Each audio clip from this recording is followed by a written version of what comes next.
Hello everyone, in this video we are going to start exercise 3.5 of class 6 maths. Okay, now for the first part we just have to tell that which statements are true or which are false. If a number is divisible by 3, it must be divisible by 9. It is false because if we will take 6, okay, 6 is divisible by 3, it is not divisible by 9, that's why it is false. If a number is divisible by 9, it is always divisible by 3. Okay, you can take the example of 18, 27, all these numbers are divisible by 9 and these are also divisible by 3. If a number is divisible by 18, only if it is divisible by both 3 and 6. If we will take the example of 56, it is divisible by, take the example of 12, okay, it is divisible by 3 and 6 both, but it is not divisible by 18, okay.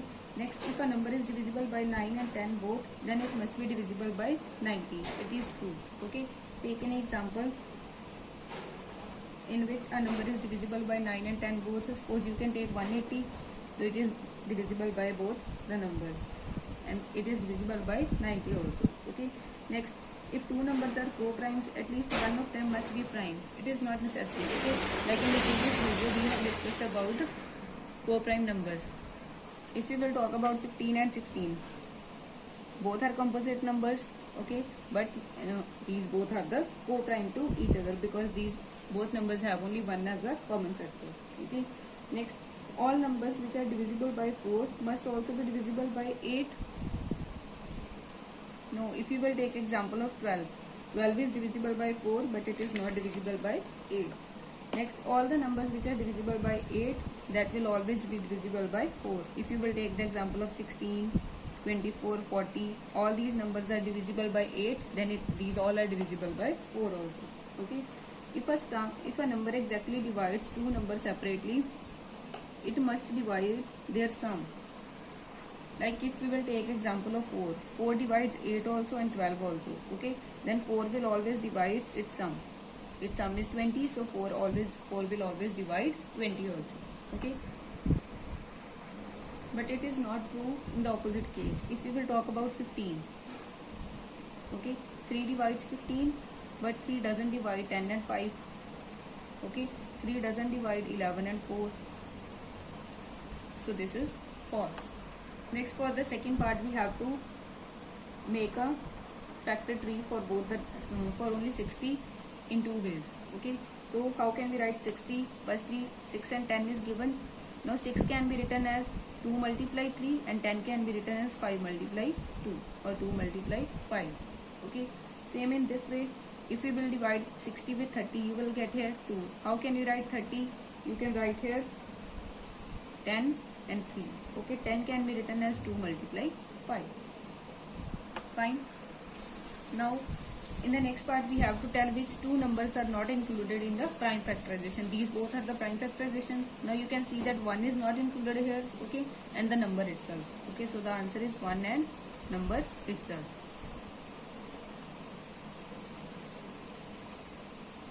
Okay. Next, in fourth part, we have to write greatest 4-digit number, and then we have to express it in terms of prime factors. So the greatest prime factor is greatest 4-digit number is 4 times 9. Okay. Now divide it with 3 because it is not divisible by 2. When you will divide, you will get here 4 times 3. Then again divide it with 3, you will get 1, 1, 1, 1. Okay. Then it is divisible by 11. Divide it, you will get 101. Now 101 is divisible by itself only. Okay. So 9999 can be written as 3 multiply 3 multiply 11 multiply 101. This is called the prime factorization of a number. Okay. Here in this side we have to use only prime numbers. In the same way you can complete 5th part and 6th part. Okay. What is the difference in 6th part? Just we have to arrange this in the ascending order. Now you can see the difference of 7 and 13 is also 6 and 13 and 19 is also 6. So the difference of two consecutive prime factors is 6. Okay. Next, for 7th question, the product of 3 consecutive numbers is always divisible by 6. We have to verify this statement. Okay. Take any 3 consecutive numbers. Consecutive means lagatar. Okay. You can take 2, 3 and 4. Do the multiplication. 2 multiply 3 multiply 4, 3 2s are 6, 6 4s are 24. 24 is divisible by 6. Okay, you can take any other number, 8, 9, 10. 9 8s are 72, 720. 720 is also divisible by 6. Next, for 8th part, the sum of two consecutive odd numbers is always divisible by 4. Take any two consecutive odd numbers. If we will talk about 1 and 3, these two are consecutive odd numbers. Okay, so their addition is 4 and 4 is divisible by 4. You can take any other number, 5 and 7. 5 plus 7 is 12. It is also divisible by 12. Take any other, 9 and 11. 9 plus 11 is 20. It is also divisible by 4. Next, for 9th part, 24 is given as 2 multiply 3 multiply 4. 2 multiply 3 multiply 4 is not the prime factorization. Okay, because 4 is not the prime number. Okay, 56 is 7 multiply 2 multiply 2. So in B part, prime factorization is done because 7 and 2 both are prime numbers. Okay, same for the C part. B and C are the correct options. In C, factors are 2, 5 and 7. These all are prime numbers. Okay, but in 54, 2, 3 and 9 is there. 9 is not prime, it is composite. Okay. For the next part, we have to check the divisibility of 25,110 by 45. Okay, 45 can be written as 9 multiply 5. Okay, so 9 and 5 both are co-prime numbers. So to check the divisibility of 45, we can check the divisibility of 9 and 5. If this is divisible by both the numbers, which means it will always be divisible by 45. Okay, now you can see that what is the divisibility rule of 5, that at the unit place 0 or 5 must be there. So we will write here, yes, 25,110 is divisible by 5 because its last digit is 0. Okay, now to check the divisibility by 9, do the addition of all these numbers, 2 plus 5 plus 1 plus 1 plus 0. So do the addition, 5 plus 2 7, 7 plus 2 9. 9 is divisible by 9.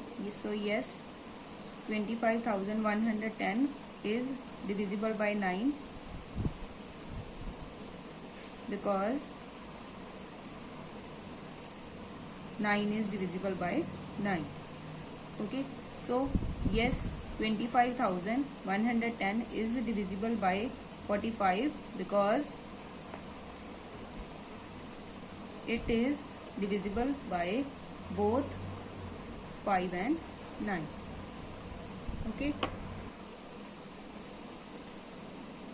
For 11th part, 18 is divisible by both 2 and 3. It is also divisible by their product, means with 6. Okay. Similarly, if a number is divisible by both 4 and 6, can we say that it is divisible by 24? No. Because if we will talk about 12, 12 is divisible by 4 also and it is divisible by 6 also, but it is not divisible by 24. Okay. Next, for 12th question, I am the smallest number having 4 prime factors. Can you find me? The smallest factors are, first factor is 2, then the next one is 3, then 5 and then 7. Okay, do the multiplication of all these factors, you will get 210. So 210 is the smallest number with different 4 prime factors. Fine. So here your exercise is completed. Thank you so much.